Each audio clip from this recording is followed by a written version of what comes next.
Okay guys, welcome to another, is this possibly one of the worst games ever? Now, in this series I take a look at games that are pretty diabolical. Now, I know sometimes it might be because I've not played the game for very long, whatever, but I just basically play this game, you know, have a quick go of it, see what it's like. It would be the easiest thing in the world to look at some of the earliest games for systems like the Spectrum, the Commodore 64, because a lot of these games are written in BASIC, so it would be easy to look at a really early game and say that's terrible. But what I like to try and do is look at games that were actually commercially released as fully fledged games, and take a look at why it's just so awful. So this is a Hard Driving, released by Domark, and this is on the C64 obviously. It all looks very impressive so far, so let's get this bad boy loading and see if it's as pish as we think it might be. Right, do we want to go for stick, use clutch, or auto no clutch? Let's go for the easier one. I'm assuming no clutch. Start on, let's go for the stunt track, let's go for the exciting one. Okay, right.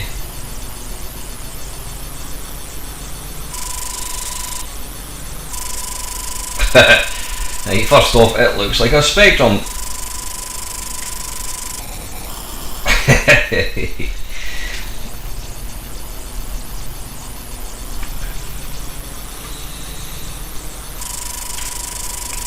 Now, as we all know, what the hell, the steering's all over the place. As we all know, the Commodore 64 is not renowned for being able to do 3D graphics.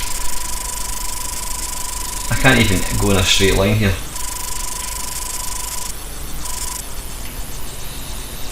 Come on, let's get back in the road. I've got to say, the bottom panel is actually quite nice. It's quite detailed. I'm assuming that noise is a skidding noise. Come on! Bloody hell, looks like I've just been hit with a large skip.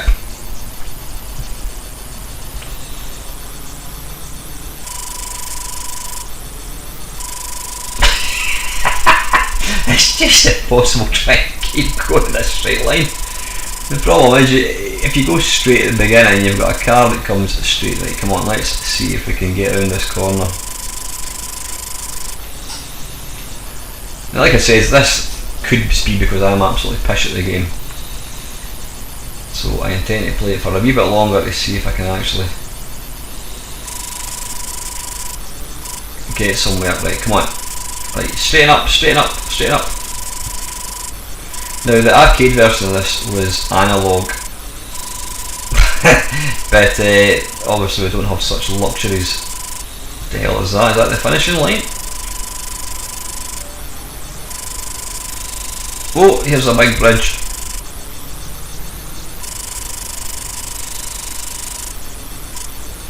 Whoa! What on earth? Right, we're going to get this car coming towards us. Oh no, we're back on the bridge. Right, let's just go straight up.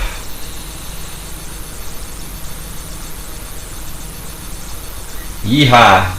Right, okay, that wasn't a very impressive feeling of flying through the air.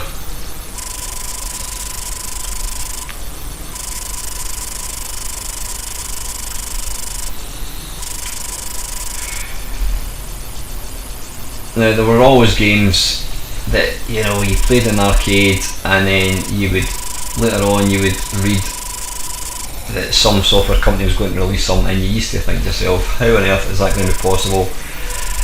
Outrun being one, Power Drift being two, possibly Space Harrier as well.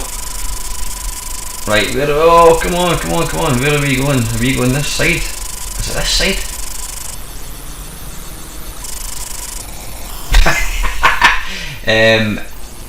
Yeah, and sometimes you were pleasantly surprised. In the case of Outrun, it was shite. Power Drift in the C64, in fact most of the computers, wasn't actually too bad. Outrun, the least said about that the better. And obviously Hard Driving. I mean, it was a technical achievement in the arcades. Never mind trying to port it onto an 8-bit computer with like 32k of memory left over once you've got all your other bits and pieces. I mean, I don't think this game is bad per se, it's far too over ambitious.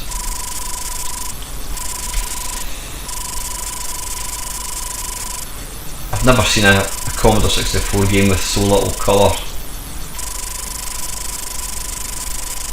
Having the option to turn off the skidding sound effect would have probably helped.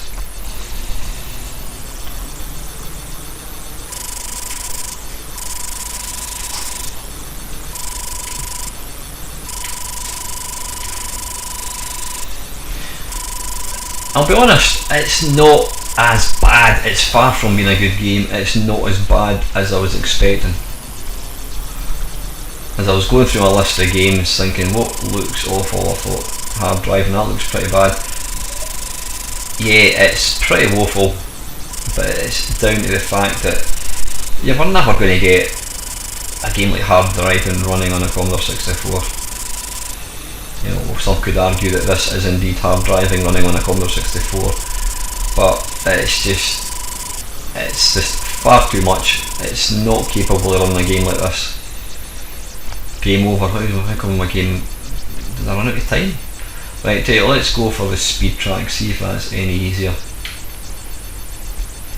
That's got to be easier than the stunt track.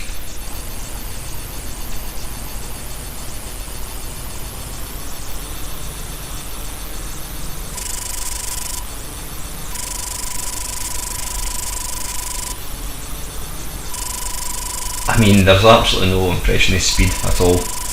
Everything is just clunking along. I don't know how many frames per second this is. If you're one of these PC snobs who won't play anything less than 60 frames a second, I think you might be slightly disappointed.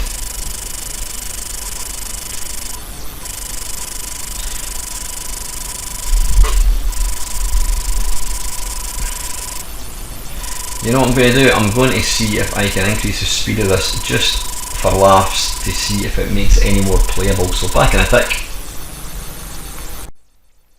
Right, okay, this is set to 130%, so let's see how it goes. Now, apologies, I just noticed that the first bit of this video I made, I actually had the microphone pointing up the way, which is why it sounds like I'm in a tin can when I'm talking. But hopefully you can still hear me. Right, let's go for clutch auto again, and we'll go for starting the speed track, and again this is running at 130%, which is obviously 30% more than it would normally run at. So I just want to see, is it going to make it any more playable?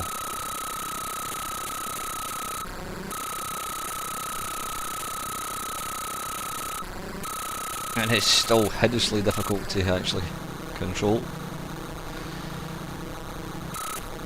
Now, in one of my waffles, one of the questions that somebody asked me, I can't recall who it was, he says, when you play a game that's jerky in an emulator, but you play it on a super powerful machine, should it not make the game run smoother? The answer to that would appear to be no. All it's going to do is make the game run faster, but you're still going to get the same frame rate. I mean, this is just as jerky, but obviously it's playing that wee bit faster. But is it a better game for it? I don't think it is.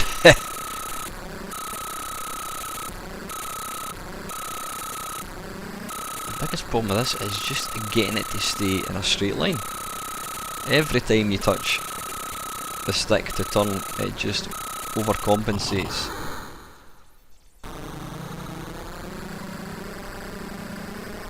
Yeah, it's all nice when it's running like so, but the minute you start turning,